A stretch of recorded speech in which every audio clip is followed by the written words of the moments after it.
Hello folks, and welcome back to another case study, where I'll talk about and analyze some of the strangest state and national park missing person cases out there. Well, for this video, I'll be doing something a little different from previous case studies. Now, even though this didn't exactly take place in a state or national park, I decided to explore this one much further because of the odd circumstances that surround it. Now, this case was first brought to my attention by a fellow subscriber named Debbie. So thank you, Debbie. In fact, you recall that I featured this case in my previous Isolated Truck Driver series about a fella who went missing after a routine pickup at a food distribution center in Maryland. In fact, as of October 2023, this case is still fresh and considered an active and ongoing investigation. So let's begin. First and foremost, I'm going to give you a little summary of the case so that we're all caught up and up to speed on things. According to web source WJLA.com, Maryland State Police stated that on June 12th around 1 a.m., 42-year-old Jason Marcus Pearson was dropped off at his assigned Freightliner in Scranton, Pennsylvania, by his wife, Latifah. Following this, Jason made several other stops before leaving the city limits altogether and heading out to Maryland, where he was then expected to pick up a shipment of perishable foods. Jason would arrive at his destination of Smithfield Foods Distribution Center in East Maryland on June 13th around 11:30 a.m. He was last seen at 11:58 a.m. by Smithfield employees while waiting to pick up an additional delivery. The following day, around 1:20 p.m., Maryland State Police said his vehicle was located abandoned on the roadway within eyesight of the distribution center. His belongings, including his cell phone, were discovered inside the vehicle. Since then, State Police said Pearson remains missing, and his disappearance is being investigated as a suspicious incident. Now that you've got a general idea of the case, let's go ahead and switch gears and try to get to know Jason. The hard-working, 42-year-old Scranton, Pennsylvania resident was happily married at the time he went missing. His disappearance was not only unexpected, but also sent shockwaves to the many friends and family that came to know him. Jason is a black male, 5'8", around 230 pounds, with shoulder-length hair that is often braided and well-kept. According to online sources, Jason had been employed with Smithfield Foods for the last 5 years, and there was no mention what his relationship was with the company at the time. Now, I attempted to find information that may give us some kind of hint or clue as to what Jason's mental health was at the time, but again, there just isn't much information out there. So what kind of man was he?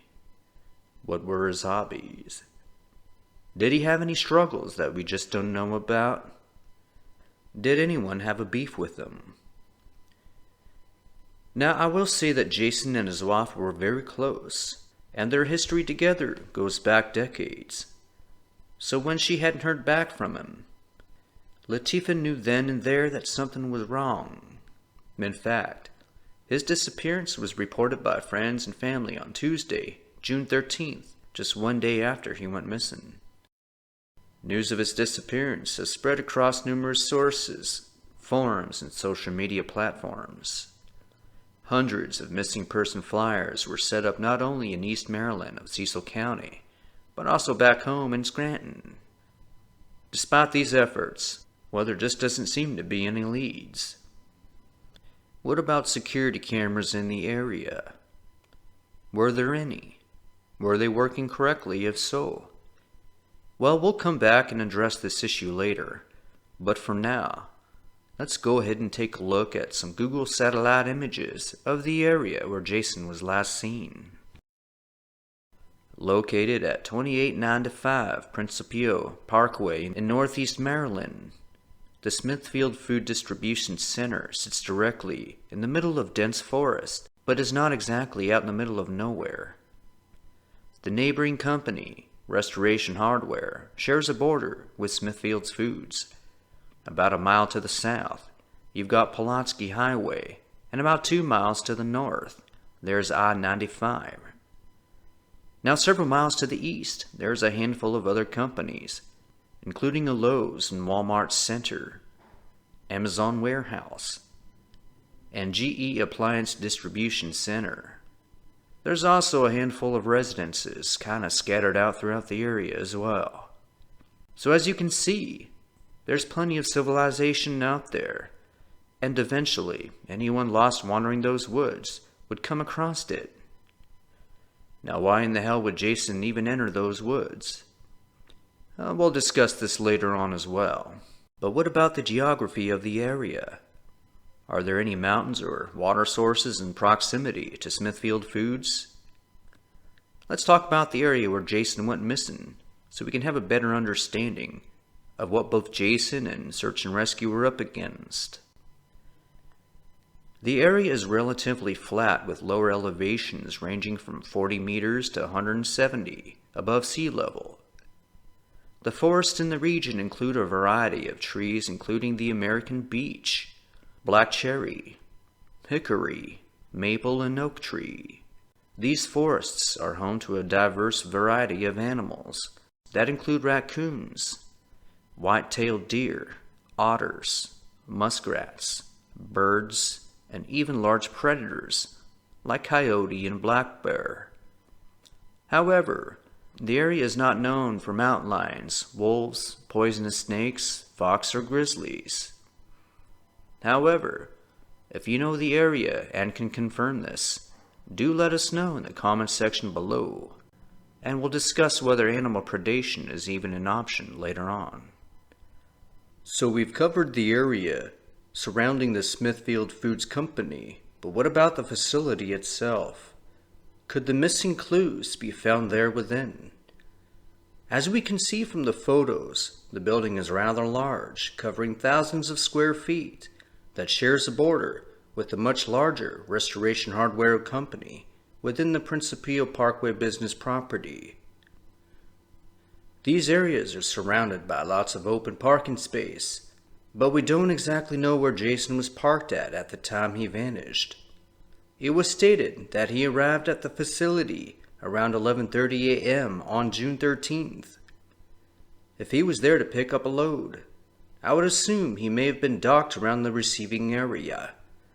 Now, if he was parked in that truck during the loading process, well, he could have left the truck to go inside the building for a number of reasons. Did he have to fill out paperwork? Did he have to use the bathroom? Well, whatever happened has left us with more questions than answers. Grown men don't just disappear in the middle of the workday unless he had an accident, was forcibly taken, or wanted to disappear. Now, here's a statement made by Jason's wife Latifah on the day he went missing. Quote unquote, he checked in at the Smithfield Foods in Northeast Maryland at 11:15 a.m. that day to pick up a load of refrigerated items. I talked to him on the phone around noon that day, and I called him on my lunch break. She goes on to explain that she made other unsuccessful attempts to reach her husband by phone before reaching out to neighboring Amazon Prime, but that's where she hit a dead end. Immediately after his wife reported him missing on the 13th, while Jason's co-workers and employers attempted to find him, but they too were unsuccessful. That's where Cecil County authorities took over, kicking off a search effort that would go on without any clues. Unfortunately, there just isn't a whole lot of coverage in the search for Jason. His wife continues to search for her husband to this day, hoping that someone will come forward with the missing puzzle piece that will help us solve this mystery. On June 14th, Latifah teamed up with Maryland State Police detectives and helped search not only the facility itself, but even some surrounding buildings, including the nearby Hardware Restoration and dozens of smaller buildings, including shacks and sheds.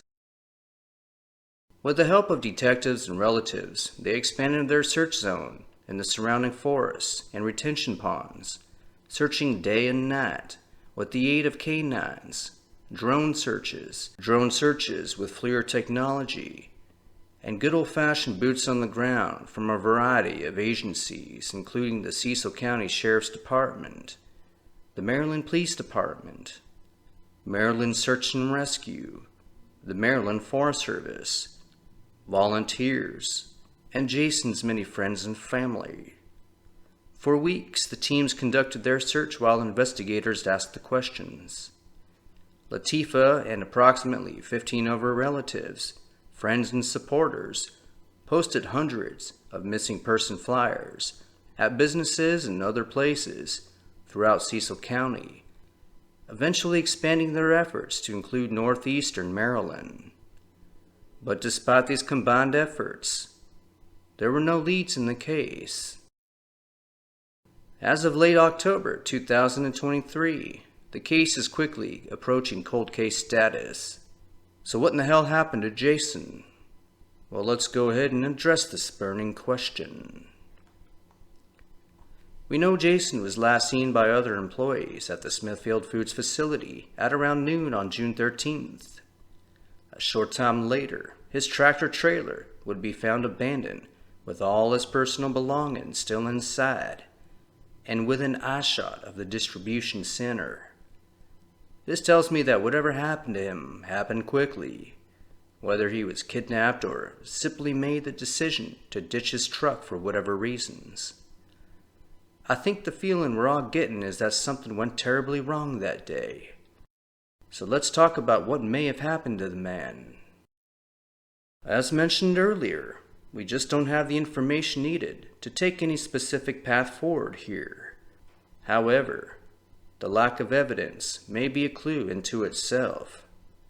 The fact that all of his personal belongings were left inside that abandoned truck points to something sinister. But then again, we just don't know how those items were left. Were they neatly organized? Or did they appear scattered or disturbed like Jason had been in a hurry or completely removed from the equation altogether? Was it staged? Did he have any enemies we just don't know about? What was Jason's mental status at the time?